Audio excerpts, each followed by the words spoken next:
Hello fam, it is Sucha here. Today I'm going to be talking about belly fat, getting abs, getting shredded, and maybe for some of us it would be useful and highly effective to actually shift our pursuit of always trying to get shredded and super skinny and see those ab lines, because perhaps for women, we were not meant to have perfectly looking abs and a perfectly looking flat stomach. And for many of us, that is unsustainable and it is unachievable actually without creating several symptoms that we might suffer from. Of course, for some people, having a different build, having a different metabolism, they are able to achieve that, or maybe even if they wanted to put on weight, it is difficult for them to do that.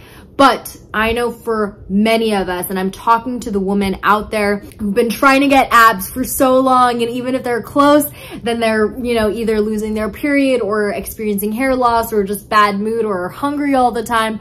Or for those of you who just prioritize it so much and you're sensing that possibly this could be like an unhealthy amount of wanting to be skinny and feeling that pressure to have ab lines or to be super shredded. Because as someone who is a woman, who comes from the bodybuilding industry, who comes from a industry that does focus a lot on appearance, and after all, at the end of the day, because of our biological build, we are driven to focus on appearance because that is how we are attracted to other sexes or the same sexes. Like, we focus a lot on appearance. This is something that Homo sapiens care about. Like, it's literally in our blood. So we can't just say, I don't care about looks, I don't care about appearance. It is something that is embedded into us, but it is really important to address that having abs, having a perfectly flat stomach is not optimal for many women. So to the women who have some belly fat, who have a soft belly, I am talking to you. To the women who have tried everything to try to get abs, to try to get skinnier, to try to lose those last just like 5 pounds, last 3 pounds on their stomach and aren't able to, I am talking to you.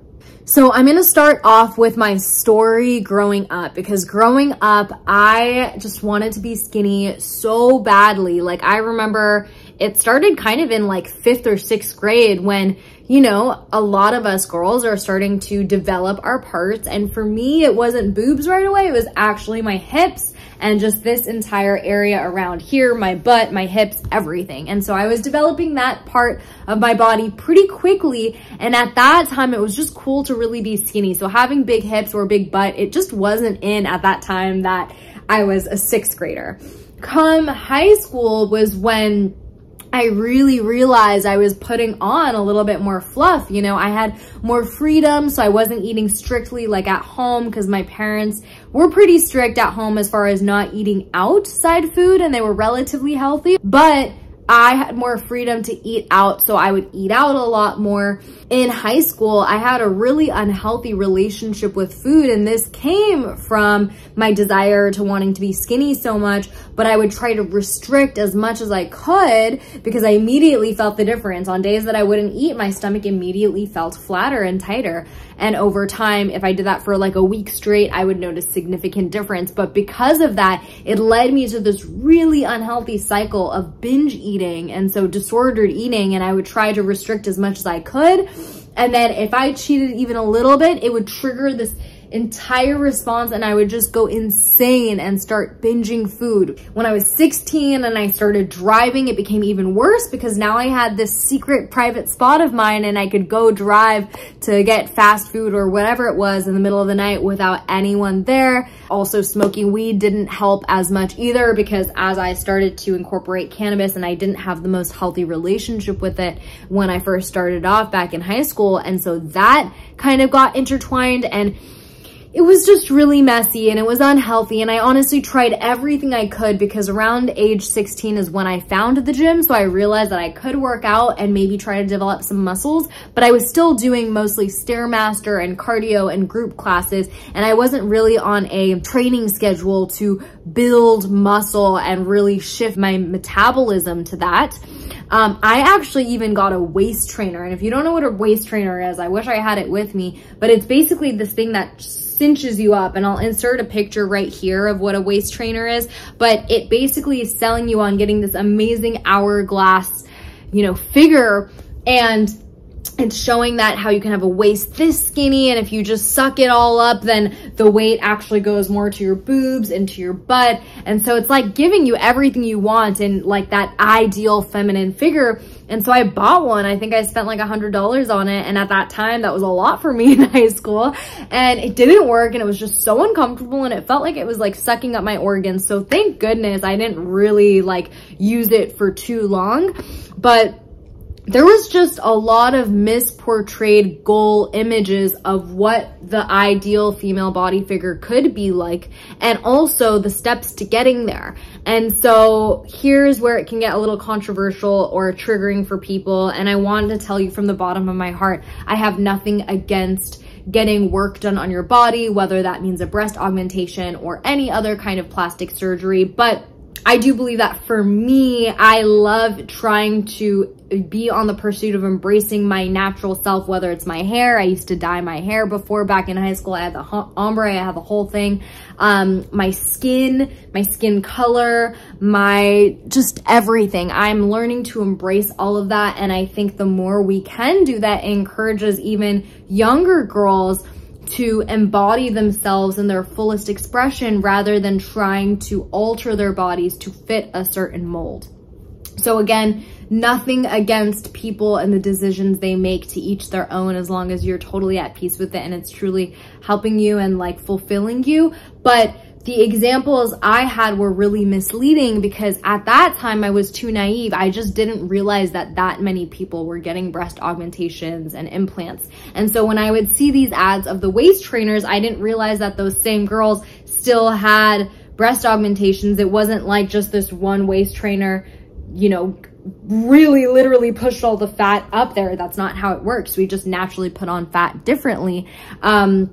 And also, as I got into the bodybuilding industry, so weightlifting and really sculpting your body through, you know, building muscles and strength training, which is an amazing thing. And I'm so glad I found it, because it wasn't just about being skinny and not eating and restricting, because I realized I had to actually like eat to build muscle. However, it was still misleading because, again, I was naive. So I thought that these bikini competitors who were super ripped with six packs and everything, who had these gigantic boobies, I thought that was real. I didn't realize that they had gotten implants in. So I went in with the mentality of like, oh, I can still maintain my feminine parts, my figure, my boobs, my butt, my everything, without losing them, and then still get super shredded, which is not the reality. I mean, in fact, your stomach fat is the last thing to go, the first thing to get put on, and you're probably gonna lose weight in your boobs and your butt. I know when I lose weight, I definitely lose it in my boobs and my butt. And so that is really important to address, because as a younger woman, even at age 18, again, like I was still so naive to everything. So I just genuinely thought that most of the women I encountered or would see in magazines or on Instagram or everything were 100% natural. And that's where I do think, you know, if someone were to make the decision to get work done, potentially, especially if you are in an influential position, being able to speak up on that is really important, because then you're kind of creating a false impression to people. But not to go off on that tangent, bringing it back to the bodybuilding industry, this is where I really got on the pursuit of saying, you know, I really want abs. And so it was all this, it's kind of like this waiting game. It was like, you know, I'm gonna be super happy. I'm gonna be able to wear all of these amazing clothing pieces. I'm gonna wait until I get these amazing shredded abs, and then I'm gonna feel happy. So while I did dive into the bodybuilding industry, and while I did learn more about, you know, intaking more protein, I was vegan at this time. So that was already making my lifestyle a little bit restrictive. I didn't realize it at the time, but I was still dealing with my binge eating, because I would try to restrict as much and still stay within a certain amount of calories and not eat the bad foods. And then I would come the weekend or whatever cheat opportunity, it would just go like completely out of control. And it would just feel like so much shame and so much guilt because I felt like I worked super hard. I would work out, I would eat really good during the week, and then the weekend it would just like, I'd completely lose control. And I know so many people can relate to this because it's that whole weekday, weekend like cycle. And this is really relevant when it comes to food. And so I wasn't able to like make all the progress, and I just ended up resenting and hating myself so much because even if I felt like I was getting close, I was getting flattered throughout the week. And then again, like I would eat all the calories and I would just feel so bloated and not good. And of course, changing the way I ate from plant-based to animal-based helped a lot with this regulation and the cravings and the binge eating. But specifically talking about my pursuit of wanting to be skinny and super shredded and fit, it was just so hard to achieve that. During amidst of this entire process, I had found the practice of fasting. And although I have a really good relationship with it and I coach people on how to do it the healthy way and how to really take a spiritual, loving approach to a fast, so you're signaling abundance and bliss and more of like a retreat to yourself, I did take it to an extreme where at one point I was overtraining and fasting, like over fasting. And I was able to lose a lot of weight and get more shredded and toned. But at that time, my skinniness was still not cut enough for my liking. And that's where the body dysmorphia comes in. And on top of that, even though I was now like overtraining and over fasting, if I let myself eat just, you know, something that put me off the edge, then it would turn into that binging again. So I'd still had that binging problem. And it wasn't until I started to travel a bit, I went to India and Thailand for a few months, I was able to really, truly start my actual healing process with food, my relationship to food, my relationship to exercise, my relationship to fasting, and all of that stuff. Quick nerd out sesh, because some of the symptoms that I did experience when I was cutting down and restricting a lot of calories in the pursuit of getting those abs and being shredded was a loss of period or just really irregular periods. My periods would be very spotty, and this was even after being off birth control for like more than 2 years. I was still experiencing really irregular periods that were unhealthy, and I was also experiencing hair loss. So finally my hair is doing a better job at growing back after a way more spiritual approach to fasting and also with animal-based primal eating. And then also probably one of the worst was a loss of sex drive. And that's just really frustrating because you could be in a relationship and not having a sex drive can bring up a lot of issues. And just with the pleasure that you get to feel for yourself, it's almost like you're doing all this work to feel good about your body and feel sexy, and then you don't even feel that anymore because you don't have a sex drive. And really what that is that your body is in a state of scarcity. It's in a state of starvation. It's in a state of survival because it's not being signaled safety, right? If you're restricting, even if you're binging and restricting and going through that cycle, and even if you are eating food, if your body thinks that you're starved or in a state of stress in any way, your body's not going to feel safe enough to have a baby. And regardless if your goal is to have a baby or not, a really important health marker is your sign of fertility. So if you are hormonally healthy, if you're having a healthy period, if you're having a healthy sex drive, that means your body is in a really healthy state because it feels safe enough to procreate, to have a baby. If your body has irregular periods and irregular, just a cycle as a whole, and if you are not feeling a healthy sex drive, and this can be applicable to men as well, then your body is most likely not feeling safe enough to thrive in this way. And so it's really important to pay attention to signal abundance to our bodies. And that's really where it just got to that point where I was like, I really need to check myself because I really want to be skinny and have abs and be shredded, but it's just not worth it if my fertility is going to be that affected. Because I've gone through phases where I'm like, maybe I want to be a mom, maybe I don't, but I'm at a place where I feel like I kind of do really want to be a mom someday. And so caring about my fertility at this point is a lot more important to me than just focusing on being shredded. Okay, so now we're actually gonna jump into the meat of this video, and we're, literal meat. We're gonna dive into why it's important to actually have a little bit of belly fat, especially for us women on our stomachs. And so what I'm talking about is basically, this this little bit of softness here, right? Like getting used to loving that part of our body and feeling okay with the softness, even if that's not super ripped abs. And so I want to really dive into why it might be super hard for some women, not all women, but why it might be hard for many of us women to not be super flat and have those insane killer abs as easily as some others might. And it's because biologically in evolution, it's actually an adaptation method to keep us safe.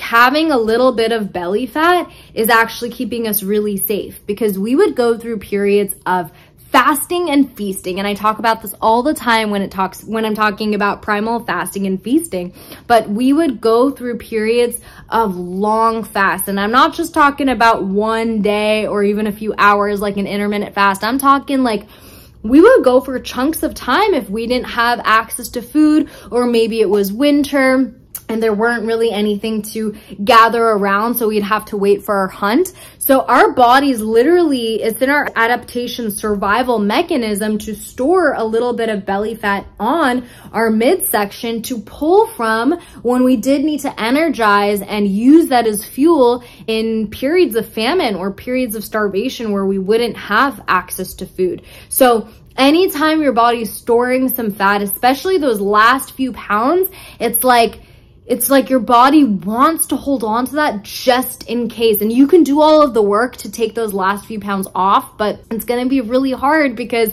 we've had hundreds and thousands of years of evolution that has evolved us to wanting to keep those few pounds of fat on us. So that's going to be a lot to try to go against evolution. Another reason why fat is stored on the midsection. So if you think about it, the middle of my body, right, is my midsection. And so that means that if we're storing fat in the middle of our body, we're able to maintain and regulate body temperature a lot more. So again, we would go through periods of fasting and feasting, but we would also, there would be daytime and nighttime and temperatures would drop, and there would also be cold seasons. And so it was our body's way of maintaining that healthy body temperature, because of course you're familiar with hypothermia. And if our bodies are getting too low of a temperature, our organs can literally start to fail. So keeping that few pounds of body fat, that softness on the belly, is really allowing our bodies to maintain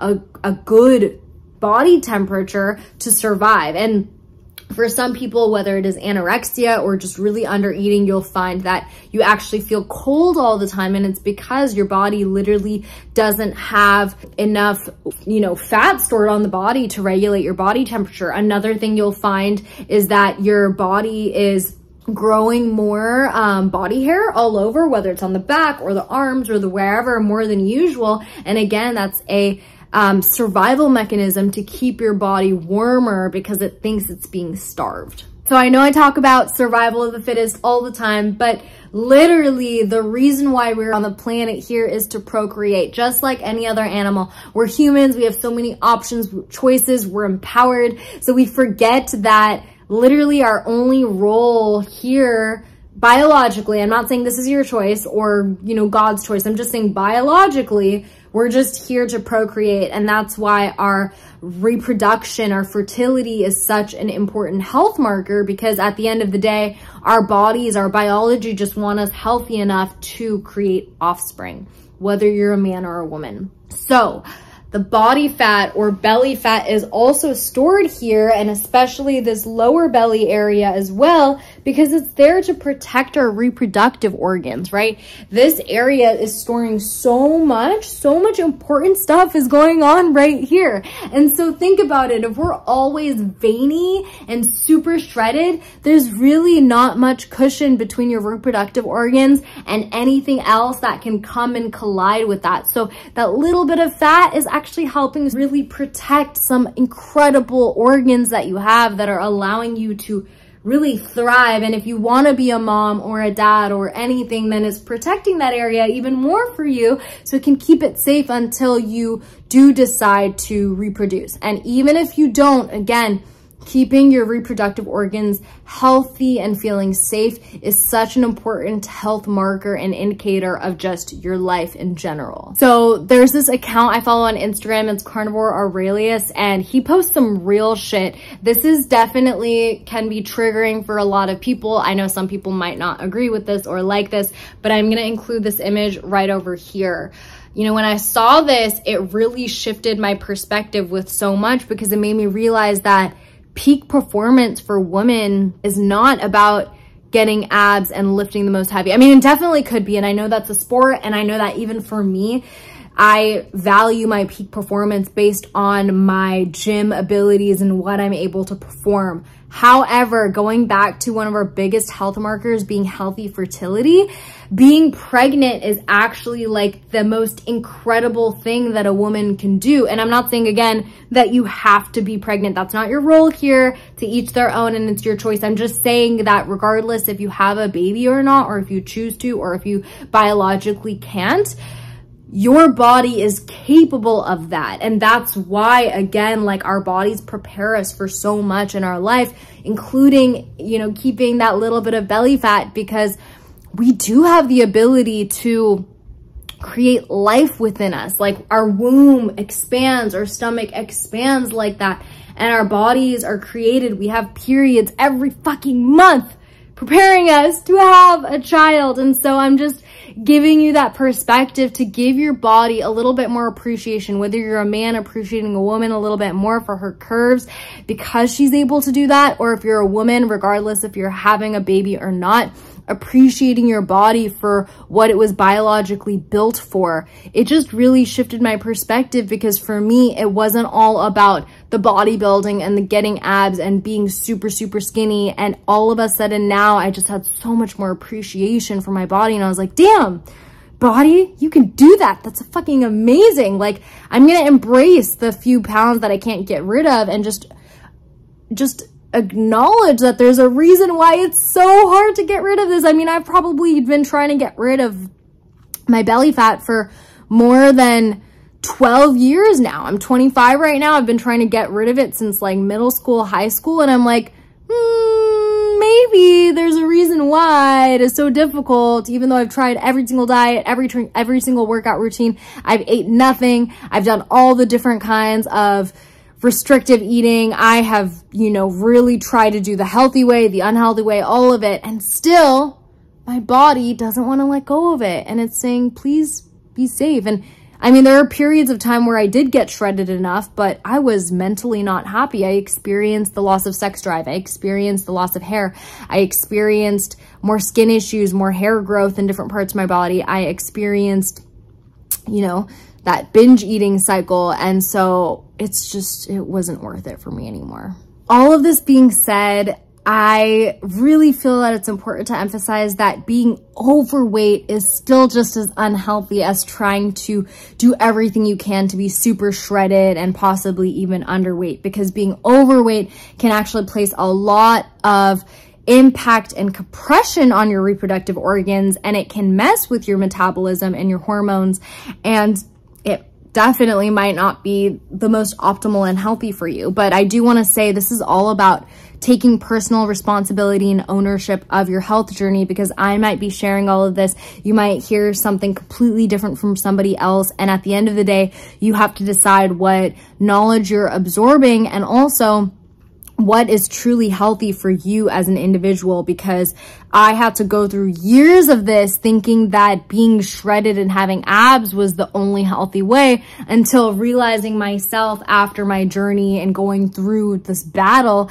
that how I am and where I'm at right now is the most healthy. And actually for me personally, having that little bit of belly fat is okay. However, being overweight would be a completely different story, and being overweight is not optimal and healthy for me either. So where I'm at now feels really good, and that's what's healthy for me. And I really want to bring forth this message to those of you to really just embrace yourself, embrace your natural self, spreading that more and being truthful with yourself, right?